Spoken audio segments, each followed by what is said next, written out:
ಅಂತ ಎಲ್ಲ ಸಾಧ್ಯತೆ ಹೆಚ್ಚಿದ್ದಾವೆ ಅನ್ನುವಂಥ ಮಾತು. ಯಾಕಂದರೆ 15 ಜನ ಕಾಂಗ್ರೆಸ್ಸಿಗರಲ್ಲ, ಮೋಸ್ಟ್ಲಿ ಸಿದ್ದರಾಮಯ್ಯರ ಬಲ ಹೆಚ್ಚ ಕಾಣ್ತದ. ಹೀಗಾಗಿ ಅವ್ರ ಪೈಕಿ ವ್ಯಕ್ತಿ ಕೆ ಎನ್ ರಾಜಣ್ಣ ಅಧ್ಯಕ್ಷರಾಗ್ಬೋದು, ಉಪಾಧ್ಯಕ್ಷರಾಗಿ ರವಿ ಅವರಾಗ್ಬೋದು ಅಂತೇಳಿ ಇವತ್ತಿನ ಲೆಕ್ಕ. ಯಾಕಂದ್ರೆ ಇನ್ನೂ ಚೇಂಜ್ ಆಗುವಂಥ ಭಾಳಷ್ಟು ಇದ್ದಾವೆ. ಮತ್ತು ಈಗಾಗಲೇ ತೆರೆ ಮೇರೆಯಲ್ಲಿ ಇನ್ನೇನು ಹಿಡಿತಾ ಇರ್ತವೆ, ಇಲ್ಲಂತಲ್ಲ. ಮತ್ತು ಇವತ್ತು ಕೆ ಎನ್ ರಾಜಣ್ಣರನ್ನ ಅಧ್ಯಕ್ಷರನ್ನಾಗಿ ಮಾಡುವಲ್ಲೇ ಸತೀಶ್ ಅವರು ಸಹಿತ ಶತಪ್ರಯತ್ನ ಮಾಡಿದ್ರು ಅನ್ನೋದು ಎರಡು ಮಾತಿಲ್ಲ. ಹೀಗಾಗಿ ಇಂಡೈರೆಕ್ಟಾಗಿ ಇದು ಒಂದು ರೀತಿಯಿಂದ ಡಿ ಕೆ ಶಿ ಅವರ ಮತ್ತು ಸತೀಶ್ ಅವರ ಮಧ್ಯದ ಒಂದು ಏನಪ್ಪ ಅಂತಂದ್ರೆ ನಾ ಮೇಲೋ ತಾ ಮೇಲೋ ಅನ್ನುವಂತಹ ಒಂದು ಕಾಂಪಿಟೇಷನ್ ಅನ್ನೋದ್ರಲ್ಲೂ ಎರಡು ಮಾತಿಲ್ಲ. ಯಾಕಂದ್ರೆ ರಾಜ್ಯ ಮಟ್ಟದಲ್ಲಿ ಇವತ್ತು ಸತೀಶ್ ಅವರು ಬೆಳೆದಿದ್ದಾರೆ.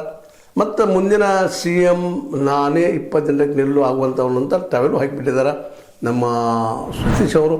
ಹೀಗಾಗಿ ಸತೀಶ್ ಮತ್ತು ಡಿ ಕೆ ಶಿ ಮಧ್ಯದ ಈ ಒಂದು ಸಂಬಂಧದಿಂದಾಗಿ ಇವತ್ತು ಈ ಅಧ್ಯಕ್ಷ ಸ್ಥಾನಕ್ಕೆ ಅಪೆಕ್ಸ್ ಬ್ಯಾಂಕದ ಅಧ್ಯಕ್ಷ ಸ್ಥಾನಕ್ಕೆ ಇನ್ನಷ್ಟು ಕಳೆ ಬಂದಂಗೆ ಆಗಿಬಿಟ್ಟದ.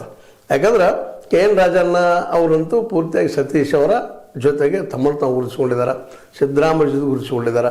ಸತೀಶ್ ಅವರು ಇವ್ರ ಜೊತೆಗೆ ತಮ್ಮ ರಾಜಕೀಯ ಜೀವನವನ್ನು ಇನ್ನೊಂದು ಬೆಳೆಸ್ಕೊಳ್ಳುವಂಥ ಪ್ರಯತ್ನ ಮಾಡ್ತಾ ಇದ್ದಾರೆ. ಹೀಗಾಗಿ ಈ ಒಂದು ಶಕ್ತಿ ಪ್ರದರ್ಶನದಲ್ಲಿ ಯಾರ ಕೈ ಮೇಲಾಗ್ತದೆ ಅನ್ನುವಂಥದ್ದು ಮುಂದಿನ ದಿನದಲ್ಲಿ ಸಿ ಎಮ್ ಯಾರಾಗಿ ಉಳಿಬಹುದು ಅನ್ನೋದು ಸಹಿತ ಇವತ್ತು ಉತ್ತರ ಸಿಗುವಂಥ ಸಾಧ್ಯತೆಗಳಿದ್ದಾವೆ. ಯಾಕಂದ್ರೆ 2028ರವರೆಗೆ ಹೈಕಮಾಂಡ್ ಹೇಳಿದ್ರೆ ನಾನೇ ಇರ್ತೀನಿ,